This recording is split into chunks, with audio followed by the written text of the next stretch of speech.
Hello and welcome to this webinar that we've got on today on the NHVR Portal. My name's David Carlisle and with me I've got Roger Garcia, and shortly we'll be joined by John Barry to do some demonstrations of some changes that we've recently applied to the portal.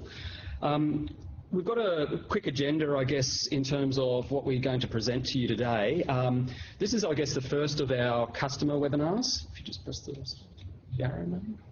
The first of our customer webinars, which we're keen to bring you up to speed with various features and functionality that is being introduced into the portal.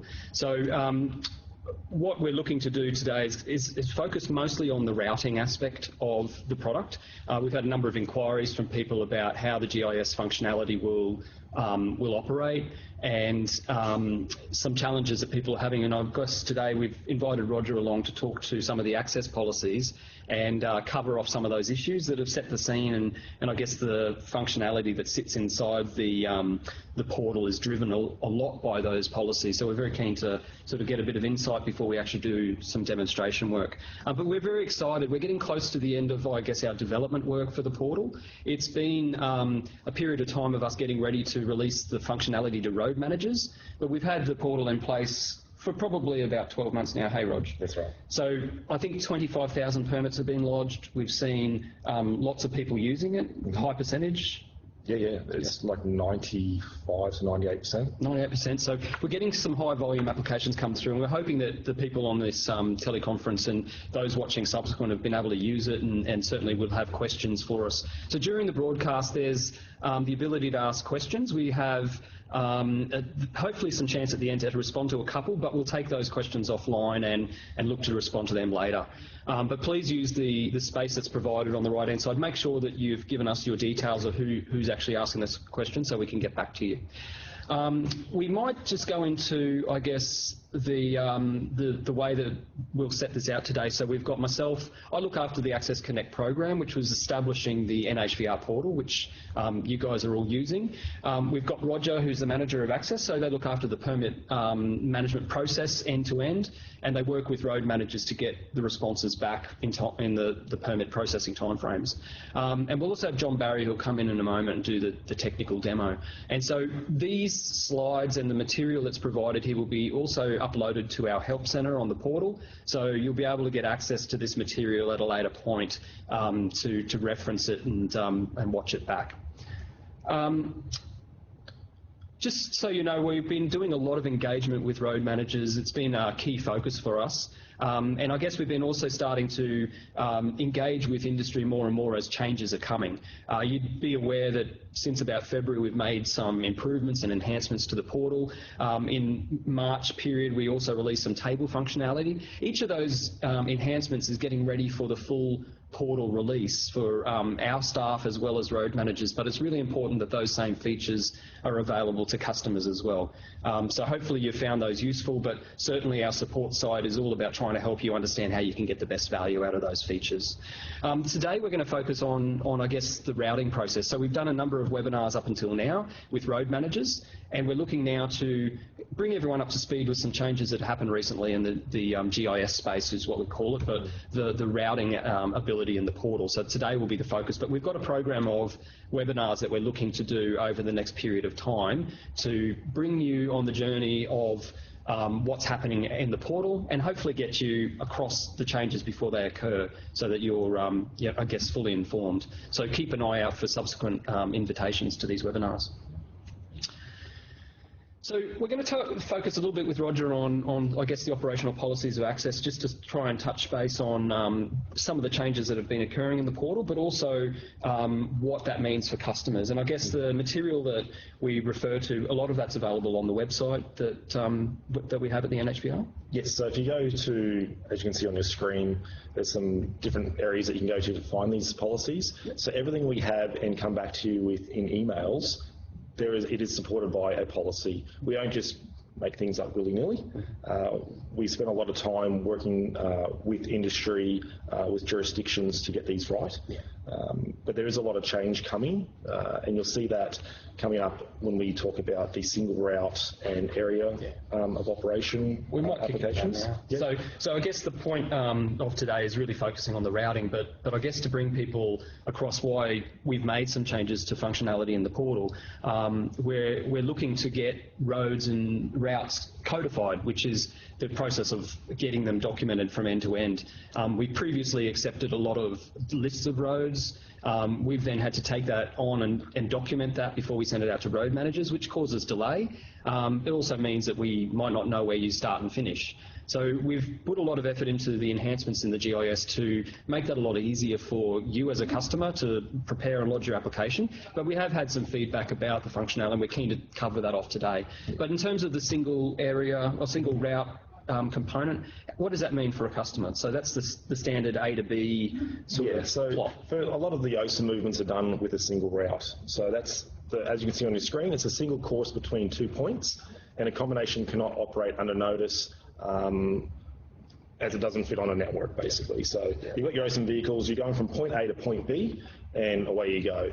Now, in the past, you may have had some, I suppose you call them drop-off points halfway through, when it's coming off a main road and then coming back down that same road and going and continuing on your journey. That's no longer a single route. That is an area of operation. So we might kick into that. I guess that's probably the more complex of the two scenarios. So in the case of an area, that's an example where you have the drop-off and pick-up points off the network. So a good example is that PBS vehicle operating on a network. You need to come off that network at multiple locations.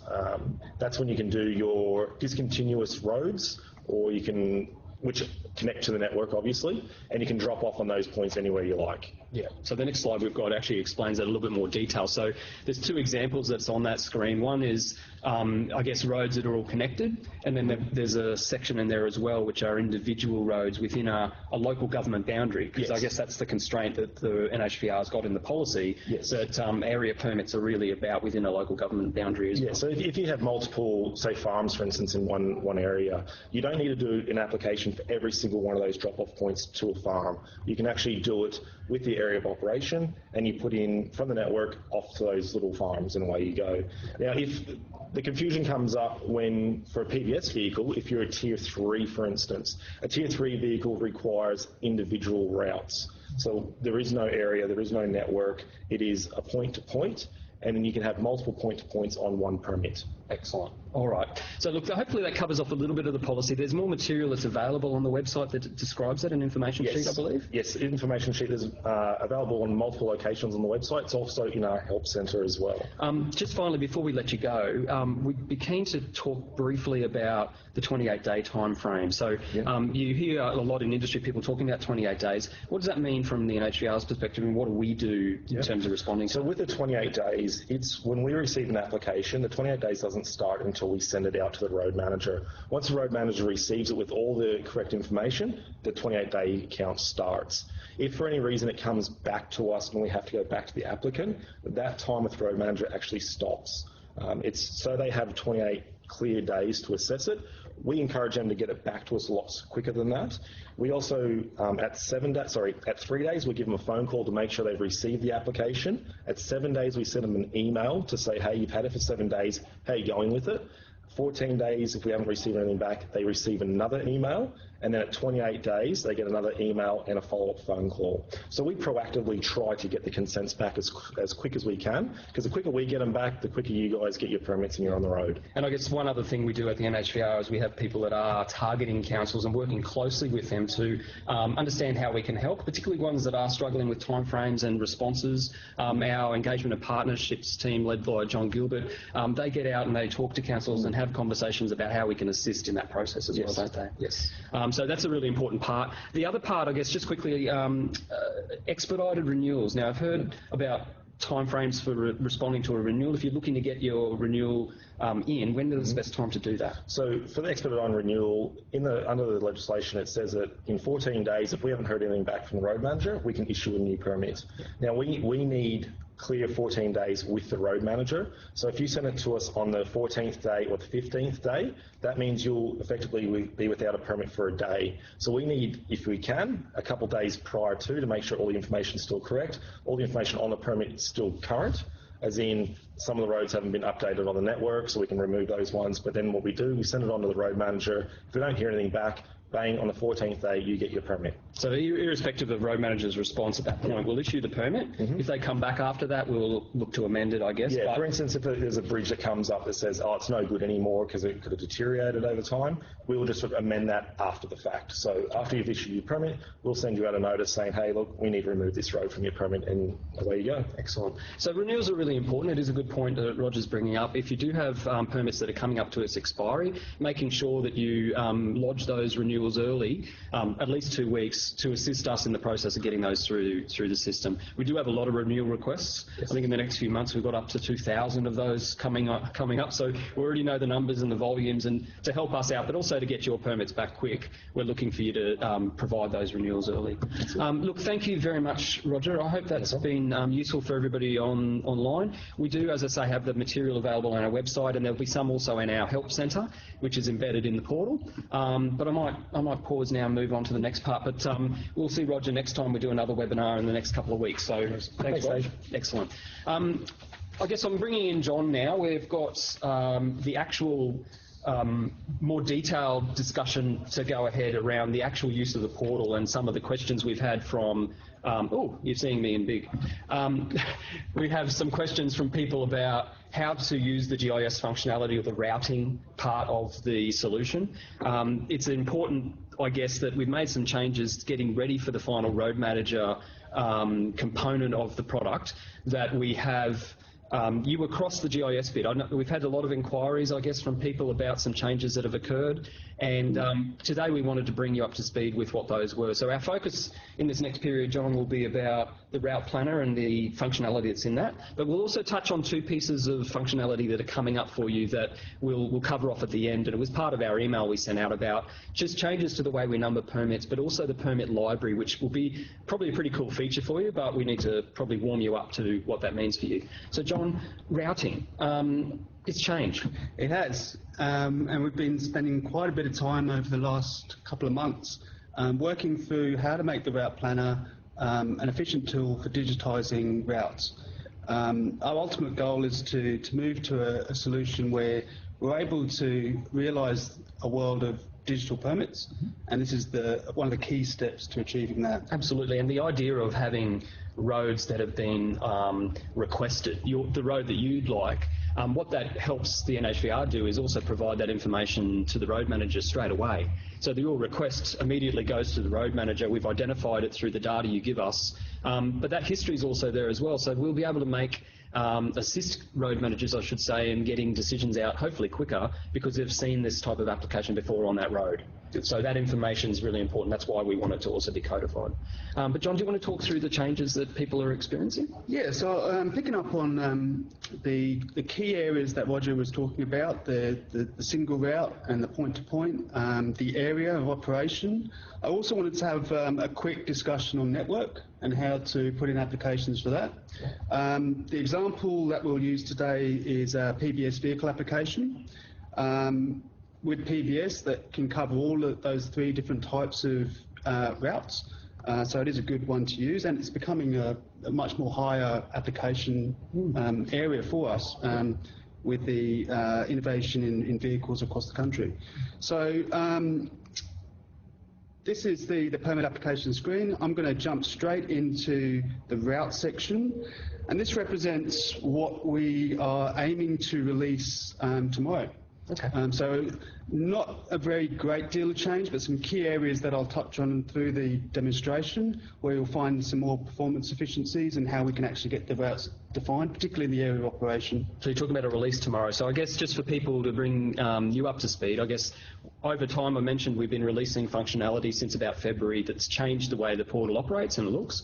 And our focus has really been getting functionality out for the portal as quickly as possible so that we can get feedback and also making sure addresses issues as they come up, and we're trying to make the GIS functionality as efficient as it can be. We released it in mid-June. I think you would recognise those changes came in about 2 months ago, and we're still, I guess, working with the Access business and with customers based on their feedback to make it the best it can be.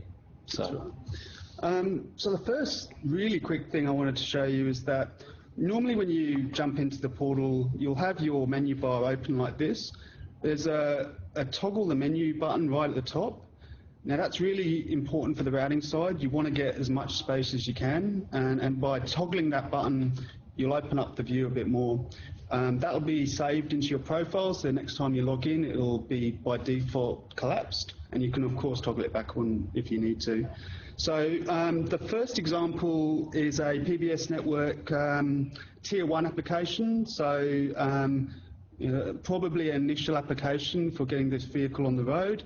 It's an application to get access to, in this case, level 2A under CML. So that's a network type application. When you move down into the route area details, you'll see that the route type is pre-selected to network.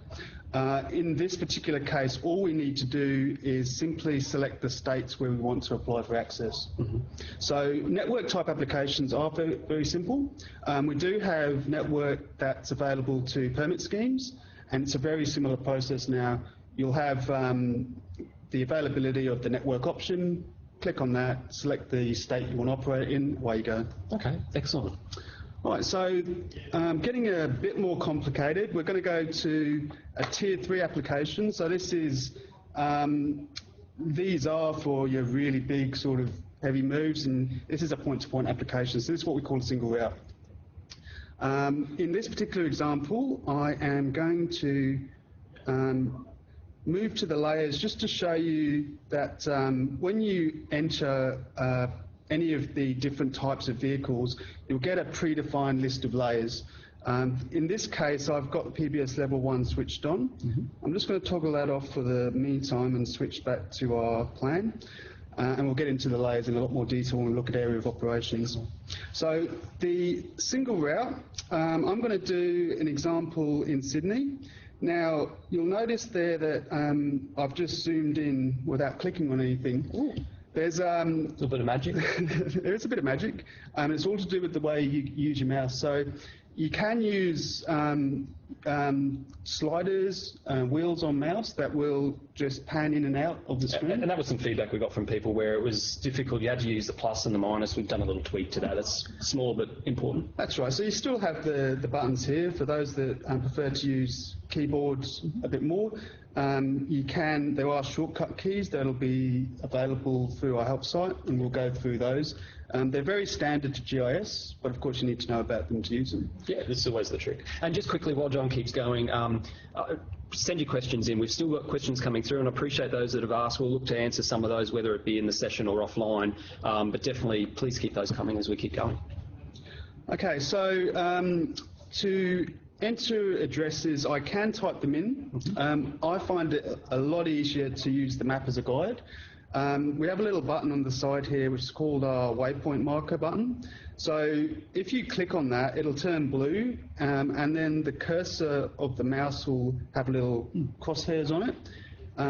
When it does that, you can then find a place on the map, click on it, and it will automatically create a waypoint at that location.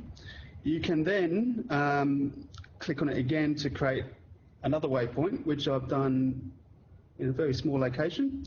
So once you've got your waypoints, you can start to drag them to correct where they are located on the map. So I'll move that a bit closer into Burns Bay Road. That's not a national park. It could well be, we don't know. Could well be. There we go. That's a bit better. And I'll move this across onto the motorway here. Yep. Okay, so one of the questions that we get a lot is what is the routing doing? How is it determining the course in which the route is plotted? In this case, you can see that we have data that we collect or use from Google Maps, and that's a primary source of some of the information, particularly the pictorial map layers that you see. Google Maps is probably one of the best sources of this type of data, but it still has some inaccuracies. Particularly when you get out into some other rural and remote areas, we have found that there are discrepancies in the maps in terms of what the actual location is, whether it's the name or whether it's even slightly the way that the road is depicted on the map. We're constantly providing feedback to Google as one of our sources. We also have another source called a Nokia Here source, which provides a lot of the routing power. Yeah. And again, we provide a lot of feedback to improve the quality of the data. So we understand that there are issues in some places with the quality of that data. Some of the techniques I'll show you now are to try and help resolve those issues and push the application through. One of the key things we've done, which we'll be releasing tomorrow, is we've added a update feature to Waypoints. So one of the problems with the Waypoints is it is a Google-based address search. Sometimes those addresses aren't as descriptive as you'd like. Many of our customers have been telling us that we want to be able to put some more description around the actual physical waypoint, whether to describe it as a depot or as a drop-off point. So now you have that ability. From tomorrow, you'll be able to click on that update button. You'll see that a update modal screen will appear. The address that's come from Google will appear, and you can overwrite that. So you can now start to say, okay, well, actually, that's not quite correct. It should be Burns Road, but I'm going to add an additional bit of information about this. I'll just make something up here. So you can change the waypoint address. When I click OK, that address is now saved. The waypoint stays where it is. It represents where I want to be, but I want it to be more descriptive about what it is. You can also add notes, and so this is where we can start to capture a bit more information about the waypoint itself, as opposed to just the address. So this is where you could say this is the drop-off point for vehicle. So, and that'll be saved behind the waypoint, and you can do that on subsequent waypoints. So in the past, where we've had to play around with the waypoint to try and get the address as close as possible, now you don't have to worry about that. As long as your waypoint marker is dropped in the location that you want it to be, if the address isn't correct, just overtype it. Okay, no worries. Okay, so the other thing you're seeing here is that we've got a route that's backtracking on itself. In this case, this represents from a turn perspective what the data suggests the best route is. It is trying to use the most efficient routing method, but it is based on light vehicles. It isn't a heavy vehicle specific routing engine. That's something we'd love to get to, but it's something that we won't see for the short to medium term. What you can do to help assist with the routing, depending on how the engine is considering the route, you have some options to toggle on some of the routing engine preferences. So by default, we have private roads and unpaved roads as avoid. If, however, you do need to use an unpaved road, you can check that off and recalculate the route. Now, again, it's based on the quality of the data. Unpaved and private roads, where they're identified, the routing engine will, by default, avoid them. So if you check those off, you'll be able to achieve the routing to those locations. Yeah. Similar with one-way restrictions and through traffic prohibited. Those are further constraints on the way the engine works. By deselecting those, you can achieve routes. And we find that in some cases, unticking all of them will give you quite a bit of flexibility. You also still need to understand whether that's going to be a valid route or not. So use with caution. So John, in this case, it's taken me down a road I don't want to go down. Is there a way I can make it go down the roads I do want it to go down? Yep, so there's a couple of mechanisms available. Quite recently, we added back the ability to simply click on the line and drag it. So what that does, it'll create another waypoint, and you'll see there that now it's created a waypoint. It tries to be smart in terms of where you drag the line from, and it'll try to insert the waypoint between the other points. Sometimes, depending on where you drag the point, it may drop it after the waypoint that you want. If it does that, you have the ability to reorder these waypoints.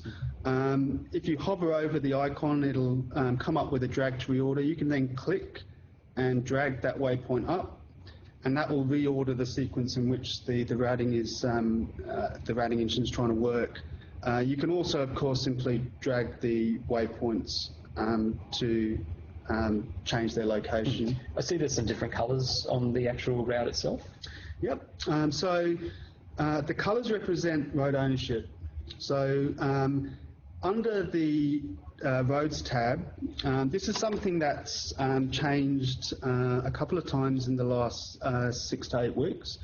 This is the original view where we had listed out the road managers and the colours associated with them, and you're able to click on that road manager to see the individual road segments that make up that particular line. And that's important, I guess, for the subsequent parts of the process. So in the application lodgement, it's interesting to know which council it might need to go to, but it helps in the next part of the process more that we know who to send it to. That's right, that's right. You will notice that even though there's only a few roads, physical named roads, that there are a number of lines in that road table. So one of the things that we're looking for from road managers is to be able to provide rejection reasons or conditions down to particular sections of roads, which is why you see multiple road segments appearing in the list. It isn't, some of them are duplicates and there's some data cleansing work that's ongoing, but a lot of it is to do with being able to allow road managers to, when we get into the full portal, to be able to say this is a road segment that I have an issue with, or there's a condition on that particular road segment. So it is planning for the future. So you've I guess over the last 2 months we've had a lot of feedback from different people who've tried to address it through the portal. What are the things that I guess customers should know that might help them with some of the inquiries that we've been getting? There's some key elements to this feature in the routing that will assist them. Obviously the drag drop helps. The network layers that are applied as well? Yep. So the area of the operation has been where we've got the most feedback. So that's in when you've got multiple routes in one area? Yep. That's right. So if I quickly jump to a Tier 1 application, PBS Level 1, if I jump to the layers, I'll turn back my PBS Level 1 layer on. You'll see when I turn on the layers that I get a view of, in this case, the approved areas and approved routes. So for this type of application, what I'm looking to do is form up an area of routes within this particular local government that are off the network. So as Roger said, an area of operation is defined as routes that are off the network. In this case, it's a PBS Level 1 network. To achieve an area type application, I switch my route type to area. I'm going to clear the waypoints here and start to build up, in what I think is the most efficient way, an area of operation. So in this particular example, I have a PBS Level 1 network on Centennial Avenue. I need to, again, use Burns Bay Road. I'll use my waypoint marker to click on the edge of that network, and then I'll go through to Lane Cove. So in this case, there's a more efficient road, so I'll drag my waypoint over there, and that will give me a point-to-point for that particular road. Now, you'll notice there that this current road waypoint set has appeared for areas. What that's referring to is I've got one particular route off the network. With the waypoint marker turned on, I can then start a new waypoint set, which is another route. So now I've got the two. I've got set 2, which is this segment here, and then I've got set 1, which is that road there. And that's what we're referring to as waypoint sets. Okay. I'll create a couple more. And I'll do one over here. And they're coming off a network? So that's coming off the PBS Level 1 network. Yeah. Now, if in the past it's particularly hard to sometimes understand which set refers to what points on the map. We've made some enhancements that will release tomorrow which allow you to simply scroll or hover over. You can use the up and down arrows on your keyboard to quickly run through what could be 10, 20, 50 different waypoint sets or different roads off a network. So we're hoping that this will make it a bit easier to review and scroll over and then make adjustments if you need to. Okay. Excellent. So now that you've got your multiple roads, the one thing that the policy does state is having the area road manager. If you know the council that you're planning these roads in, you can simply type in the name. You also have the ability to turn on LGAs, which is a particular layer which will outline the LGA boundaries or local government area boundaries. And once you've done that, you can click on the map and it will tell you what the LGA is for that particular boundary. So I've got Lane Cove Municipal Council, so I'll enter in Lane Cove.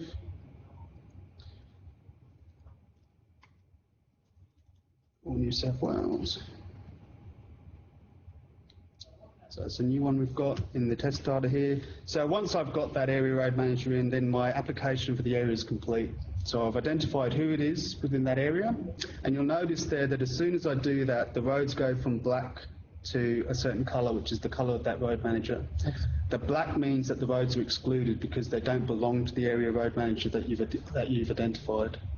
So if I plotted roads outside this local government area, they'd appear in black as excluded.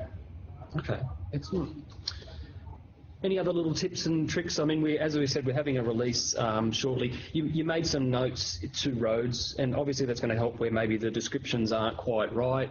Those don't necessarily change the base layer map, but it changes information that goes from us to the road manager, I guess. Yes, I mean there's the ability now to have the notes on the waypoints, but you can also put notes on roads. I think with the introduction of the ability to put notes on waypoints, that'll be a much more flexible and easy approach to marking up, if you like, the routes, whether it's area waypoint sets or single point-to-point routes. One of the key things that we've done from the interface perspective is we have changed one of the tabs. So previously we had roads that had a summary page. We've decided to move that to what we've now labelled as a confirm tab, and we've put in the checkbox to confirm that list in that tab. And hopefully that makes it a bit more intuitive so that you can plan your trip, you can review the roads, you can go to the layers and turn on layers, replan if you need to. But as a final step, you go onto the confirm. Any additional route notes that you need to put in, you can put in. You can review the entire route summary, which is now in a more structured, more easy to read format. Okay. And then click your confirmation. You also have quick access to the terms of use, so that you can understand that these routes get saved with a route ID, and that route ID is reusable within your own account, but also from other customers if you provide them that code. So that's an important point. I guess the Journey Planner ID, which most people would know about, that's something that can be consumed and reused in different... That's right. So as soon as I save this application, even if it's in draft, and I go back to my plan tab, you'll notice there that the route ID has appeared where it did say get route. So that's your reusable route ID. It is a uniquely generated code. You can use it throughout your organisation, but you can also share it. Just being aware that once you share that route ID, anyone who has access to that route ID, they can't get access to your application, but they can get access to the route that you've plotted. And any of the road notes you put on there. Excellent. Look, we are starting to go over time. We had talked about a half an hour session. We'll just, if you can bear with us for another couple of minutes, we'll just wrap up. We've gone through a little bit today, probably not only touched the tip of, I guess, what is in the GIS functionality, and there's a little bit more to uncover, and hopefully the support material on our website, and also if you've ever got a technical issue, to be able to make inquiries. It's certainly our call centre are positioned to assist where possible, but we've also got some advanced hypercare support, which is our staff that can actually get in there and assist as needed. But our preference is for you to understand it as best you can. We've got the support material. Please check it out. This video will also be available online, and we'll send you those links. It'll be in the Help Centre material, as mentioned, that's embedded inside the portal, so you can get to that any time. But we're very keen for you to watch this back and make sure that you've picked up any of the tips and tricks. There were two other things we just wanted to touch on briefly today, and it was to do with upcoming features that are happening, I guess, in the next 2 weeks. Yes, yeah. So we are looking to move to what we're calling a standardised numbering scheme for permit numbering. It's going to be tied to vehicle configuration. So when you submit a new application into the future, you'll always have this application ID. It will become the case ID, so the case IDs that we know of today will no longer exist. It will just be the same application ID. So that's removing another number. But we're also looking to take that original new application number and it to become the permit ID. Yeah. So from application through case tracking through to permit, you'll have the one number. When the reason for introducing this R number and V number is so that you can go to amend and renew applications against your permit, and we can keep the permit number and just use the route, what we're calling the R number, additional routes that are added to your permit, so that when you're looking at them in case tracker, when you're looking at them in your permit, you'll immediately know that they're all associated with the one permit. They're just subsequent routes to it. And that's important because we do have a lot of amended permits that have multiple routes that have been added over time, and we've tried to accommodate this particular feature and change to address that. Yeah, there's a lot of rules underpinning it, but the clear benefit is that we have rationalisation of the numbers. We're starting to get to this one number to represent your permit for a particular vehicle configuration. So the number's one part, but the thing that I guess is probably the most interesting for people, and we will do a little bit more detailed session at the next webinar, is the permit library concept. So that's setting us up for digital permits. That's right. Okay, so what do you think will be the big changes for customers in that space? So the immediate change will be that where you've got your permit actions now, you'll now have a table. The permit actions will still be there, but as permits get issued from the time that we go live with this feature, those permits will end up in your permit library, which means you'll be able to search for those permits using any of the vehicle information. You'll be able to open up that permit item and retrieve the permit document, and that permit document will be the latest. Any amendments or even cancellations, suspensions will be loaded up. So you have effectively online access to your permits. And that I guess, is a really important point for people, is we've had a lot of questions and inquiries about when am I going to see my final digital permit in the portal, and it's coming. So we're getting the start of that. We won't be able to go backwards at this stage. We are considering how we might bring the previously issued permits into the current portal, but at the moment it will be those applications that are approved post the release of this functionality, which would hopefully be in the next 2 weeks. Yeah, I mean, and one of the great things about the permit library is you'll get instant notification via email with a link which will take you directly into the portal. Yeah. That's available on tablet devices, so as soon as that permit's ready, you'll get notified. Excellent. Look, that's probably it from our end. We have had a number of questions we haven't even published yet, and I appreciate everyone's inquiries. People asking about, can we have KML files, and that's probably another conversation for another day. We definitely want that downloadability, but there's some challenges around that. And a lot of questions about permit timeframes. The next webinar we've got coming up will be focusing more on the permit library and the permit container, what we call the permit container concept, but the permit library and being able to talk you through the changes. The big thing that we're working towards is when you'll operate all of your activities out of the portal. At the moment, you lodge an application and you can track it. We're now giving you the ability to see the final permit shortly, and then you'll also be able to respond to, I guess, inquiries, requests for more information, and ask where things are up to inside the portal. So that's coming within the next short couple of weeks. So these webinars will be really important. We've got another one scheduled probably for another 2 weeks' time. So we'll be in touch with you about those dates and what that might look like. But thank you again for tuning in. This will be on the help site. Check it out, and thanks, John, for the demo. Thanks.